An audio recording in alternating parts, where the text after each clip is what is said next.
TO Blaze. Hey there, this is Tio bringing another Kerbal Space Program video. In this video, I thought I would show you how I tackled the really big issue of constructing a successful SSTO. This was a huge mountain for me to climb, something that I put off for a long time, a year and a half or however long it was since I had started playing KSP.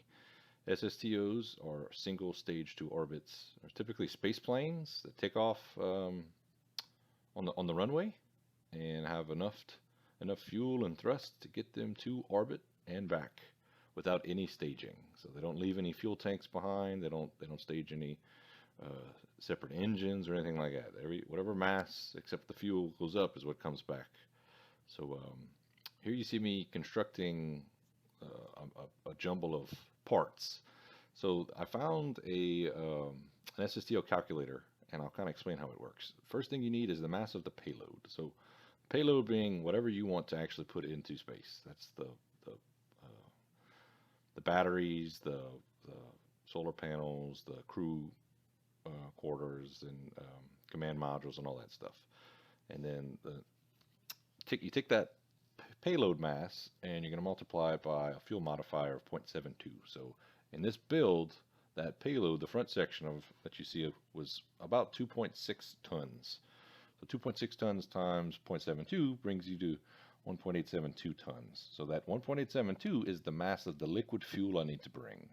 So once I found about 1.8 tons of liquid fuel using different size tanks, which is what you see me doing here, you can start to move around the parts that you had originally included in that front section, which made it look so goofy. So now that I've got more surface area to play with, I was able to move my wings to the tanks in the back. I was able to reposition all those parts, including the wheels. Originally, I just stuck all the wheels in the front because I knew I would need wheels and I wanted them as part of my payload mass. Now I'm able to disperse them. The last thing you'll need once you've got a new mass of all your liquid fuel plus your payload, you're going to multiply that times 1.5. So that's a big jump. And that, in this case, gave me 9.7 tons. 9.7 tons is how much rocket fuel you need. So that's liquid fuel and oxidizer. So I included enough fuel tanks to get me close to 9.77. And so my final mass is 11.6 tons. That's how heavy this whole SSTO is, minus the engine. So the last calculation then is how many rapiers are you going to need? That's the engine that I chose. I'm sure this whole calculator only works with rapiers, by the way. So you take the final mass, 11.6, which was my mass, and multiply it times 0.13. That's the rapier engine modifier. So that gave me 1.5. I would need 1.5 rapier engines for the amount of mass I'm dealing with. Well, you can't put a half a rapier, so I decided to go with just one. Thought that might be perhaps less efficient, but it would get me more distance. Like, it's not going to be as much thrust. It's not going to be as efficient time-wise, but I should get more delta V out of it. So once you've got your design done, which can be tricky, the next big hurdle is how do you fly it so that you actually get the thrust that you need, and that's not how you fly it. So let's revert, go back, try again. So the main trick with the rapiers is, number one, making sure you've got a sufficient air intake, which the footage was I think 4 times normal speed. So hopefully you saw I did put a sufficient air intake, and the rapiers only reach the right thrust that you need to really accelerate and get out of the atmosphere once they're going a certain speed. So you need enough airflow to increase the thrust on the rapier. So right now I'm traveling at 350 meters per second. I'm starting to climb. You don't want to raise your altitude too much at this stage. You're purely trying to build up speed at the very beginning of the flight. So once you get to 500 and 550 to 600, if you look up to the left, the rapier thrust is jumping. And as it jumps, the fuel consumption jumps. So my delta V is going to start to drop, which is okay because I didn't need several thousand meters per second delta V. I just needed 3,000 or so. So now that I've gained a little altitude, I'm going to try to stay in the breathable part of the atmosphere as long as possible.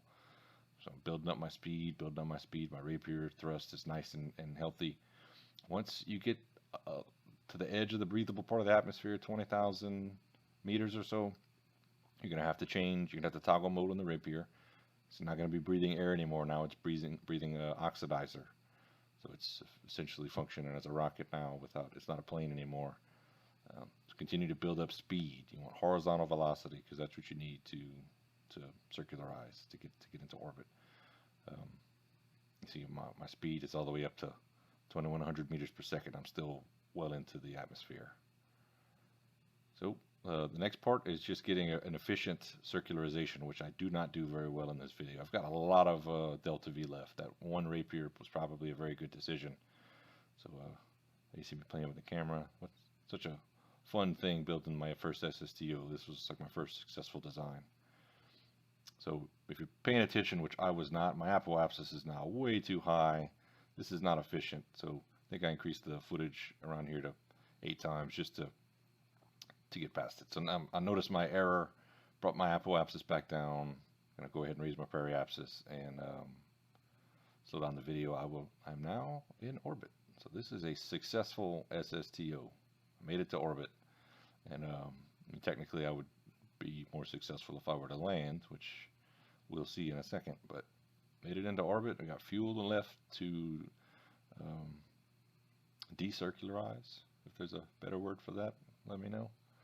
And the tricky part then is, how do you pinpoint your landing back at the KSC? And I can never do this consistently. So I'm gonna go ahead and burn retrograde, which I've already done. Got my periapsis down to 14 kilometers.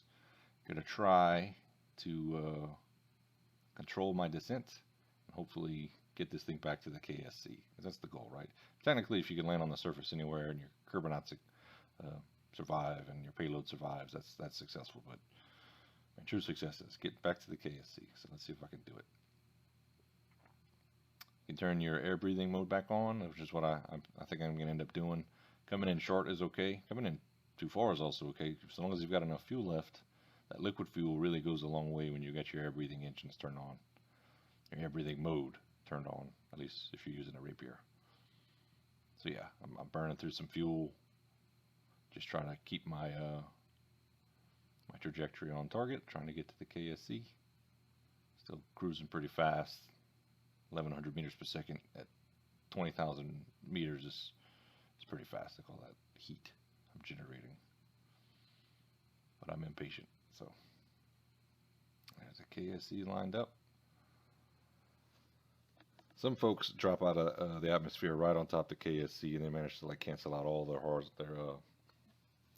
horizontal velocity, and they drop like a rock and then do some fancy maneuvers and slow down, but that's not how I did it. So I'm lined up pretty well, and I wasn't very happy with my wheel placement. You know, kind of close to each other, as you can see. So let's see if I can slow down, 70, 60. Going pretty slow, but no, just not a very good design after all. Well, my Kerbonauts survived, so that's a success. Hope you enjoyed the video. Hope you got something out of it.